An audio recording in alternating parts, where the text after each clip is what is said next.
Hadratus Syekh Kiai Haji Muslih bin Haji Abdur Rozi yang lebih dikenal dengan panggilan Mama Ajengan Jenggot, lahir pada tahun 1905 Masehi di Desa Loji, Kecamatan Pangkalan, Kabupaten Karawang, dari seorang ibu bernama Hajah Romlah. Ayahnya bernama Haji Abdur Rozi atau yang lebih dikenal dengan panggilan Embah Penghulu Kadar. Keduanya merupakan keturunan dari Syekh Maulana Hasanuddin Banten. Semasa kecil Hadratus Syekh lebih dikenal dengan nama Den Eno.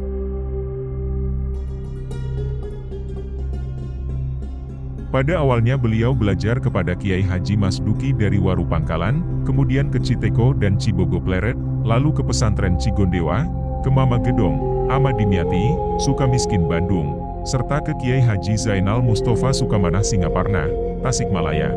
Sedangkan di bidang ilmu alat beliau belajar di pesantren Sukaraja Limbangan Garut. Beliau juga tercatat sebagai santri pertama pesantren Cipasung, Tasikmalaya, karena Kiai Haji Ruhyat, pendiri pesantren tersebut bersama-sama dengan beliau belajar di Sukamanah.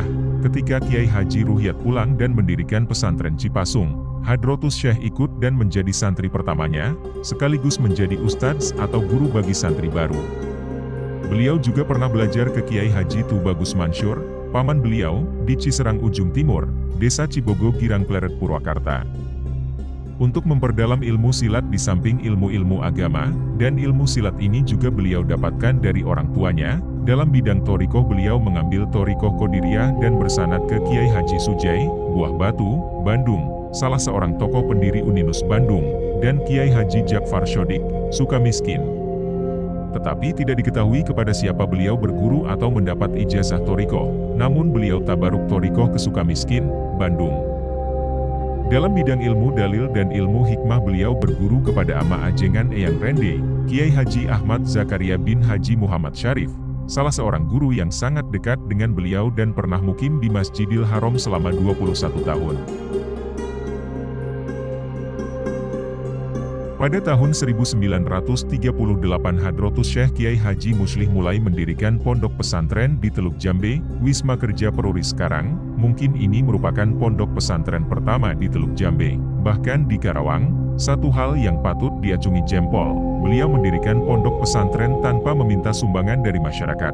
Tetapi betul-betul dari hasil berdagang, karena beliau terkenal gesit dan tekun berdagang. Bakat dagang ini telah terlihat sejak beliau masih kecil, yaitu suka membantu. Neneknya berjualan ikan peda. Beliau biasa berjualan minyak wangi dan arloji, jam tangan, dengan naik sepeda sambil keliling mengisi majelis-majelis pengajian yang tersebar di Kabupaten Karawang, antara lain ke Desa Jatiragas Kecamatan Jatisari, Desa Langsep Kecamatan Pedes dan Rawamerta, yang sekarang menjadi pondok pesantren Nihayatul Amal. Konon kabarnya beliau juga pernah menjadi penghulu di Teluk Jambe. Antara tahun 1943 hingga 1945 atas panggilan gurunya, yaitu Kiai Haji Zainal Mustafa, beliau berangkat ke Tasikmalaya dan ikut terlibat dalam perlawanan santri Singaparna melawan kolonial Jepang, yang terkenal dalam sejarah sebagai tragedi Singaparna yang mengakibatkan gugurnya Kiai Haji Zainal Mustafa dalam penyiksaan tentara Jepang, akibat tipu muslihat Jepang.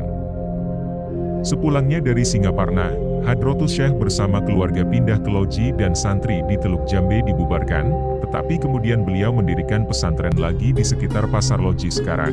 Pada tahun 1950, beliau pindah lagi ke Teluk Jambe, di depan Masjid Jami Al-Ikhlas sekarang. Dan pada tahun 1976 mendirikan Musola Al-Muslih dengan bantuan bahan bangunan dari proyek pembangunan Asrama Kostrad 324. Ketika PSII dan Perti keluar dari Masyumi, NU juga keluar yang dinyatakan dalam Kongres di Palembang. Sebagai seorang kiai pesantren beliau mengikuti wadah NU, dan pernah datang ke Haji Kustana, ayah Kiai Haji Abdul Muhi, berpesan supaya sejalan dalam berpikir dengan sikap NU. Dari uraian di atas, dapat ditarik kesimpulan bahwa Hadratus Syekh Kiai Haji Muslih layak disebut sebagai tokoh ulama pejuang. Pada hari Selasa, tanggal 15 Syaban 1405 Hijriah atau 1985 Masehi dalam usia lebih 80 tahun, beliau dipanggil ke haribaan Allah Subhanahu wa Ta'ala.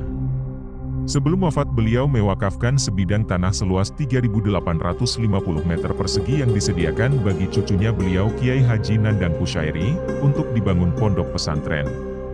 Alhamdulillah, sejak tahun 1999 berdirilah secara resmi pondok pesantren dengan nama Pondok Pesantren Al-Muslih.